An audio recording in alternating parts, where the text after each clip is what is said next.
CPAD, a editora da Escola Dominical.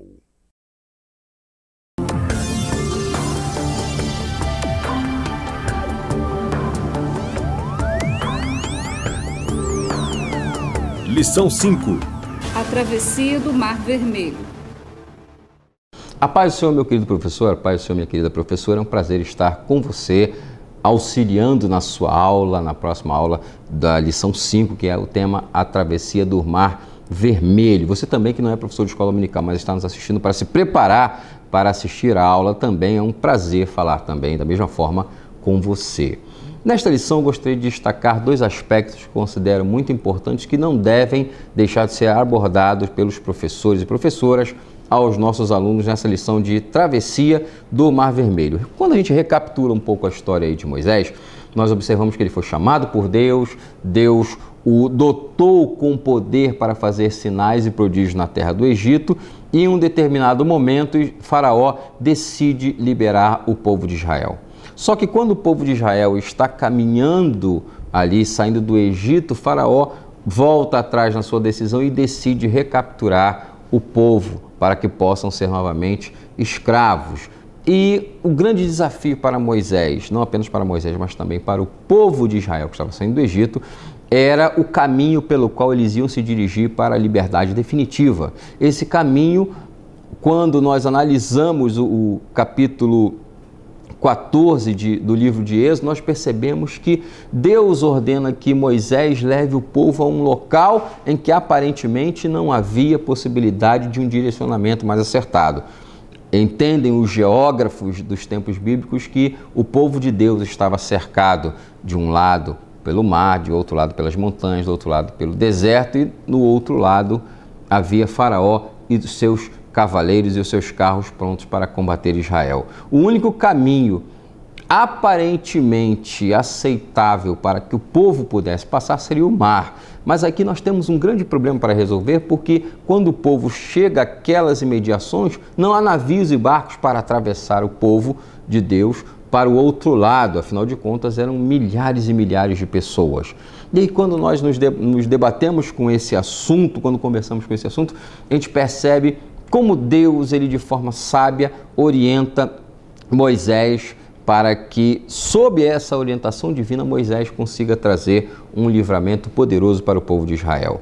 Não é? Quando o povo começa a questionar por que você nos trouxe aqui, nós vamos morrer, não há lugar, não há uma saída para que nós possamos escapar de Faraó e do seu exército, Moisés deixa claro que eles deviam ficar quietos e observar o livramento que o Senhor ia dar, porque naquele dia os egípcios que eles estavam vendo de longe nunca mais iam ser vistos e que Deus pelejaria pelos israelitas e eles ficariam o quê?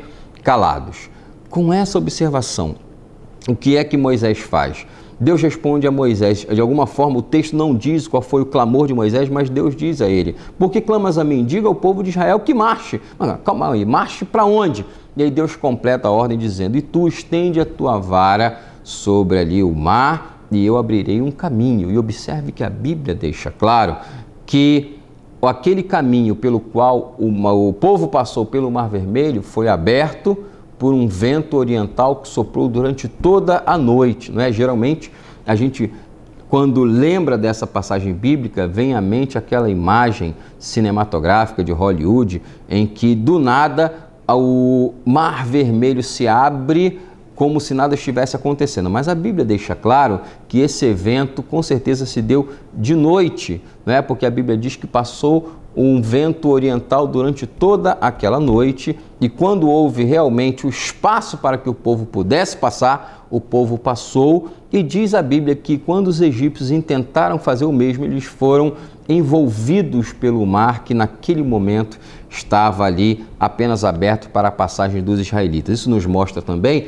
que, de acordo com a vontade de Deus, se estivermos dentro da direção de Deus, nós passamos por caminhos e por locais em que Deus abre portas em que nenhuma outra pessoa poderá passar, adentrar ou se envolver. Então aqui entra o segundo aspecto que eu gostaria de passar para você, não apenas a travessia do mar, mas acima de tudo a providência divina. Observe que o mesmo texto que fala que o vento oriental soprou a noite toda naquele mar, é o mesmo texto que vai dizer, por exemplo, que Deus trouxe ali uma neblina de tal forma que os egípcios não conseguiam encontrar o povo de Israel, e quando o povo de Israel já tinha passado, aquela neblina se afasta e Israel é visto do outro lado do mar pelos egípcios. Então eles têm o ímpeto de entrar naquele mar, e o texto também diz que conforme eles iam entrando com seus carros de combate, as rodas iam caindo, iam quebrando, e aquilo que aparentemente dentro daquele estilo de guerra era algo que era vantagem para os egípcios, Deus tornou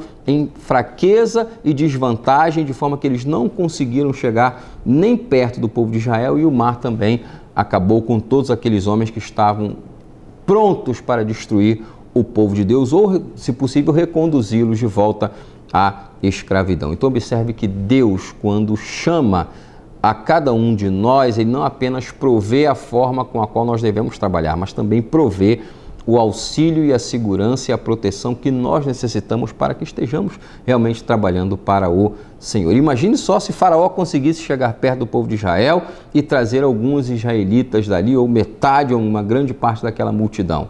Não é? Moisés seria escarnecido e o nome de Deus também, mas Deus não permitiu isso de forma alguma, tá ok? Então guarde essas duas observações para você transmitir na sua aula. A primeira, que é a travessia do mar, um caminho que Deus fez onde não havia nenhum caminho, não é? Muitas vezes olhamos determinadas situações à nossa frente, como o próprio povo de Israel olhou, e não vemos de que forma Deus pode atuar, trabalhar ou abrir portas ou abrir caminhos em um ambiente que definitivamente não é para ser trilhado, não é? Entretanto, Deus é poderoso para fazer caminhos onde jamais uma pessoa poderia passar. E, acima de tudo, devemos ressaltar na nossa lição sobre a providência divina, a providência da proteção, a providência posterior do alimento. Deus, Ele não apenas protege, mas provê aquilo que é necessário para as nossas vidas. Que Deus possa abençoar grandemente a sua vida neste domingo, abençoar o seu ministério do ensino e, acima de tudo, recompensá-lo de acordo com a vontade divina para que você continue sendo uma bênção na sua igreja.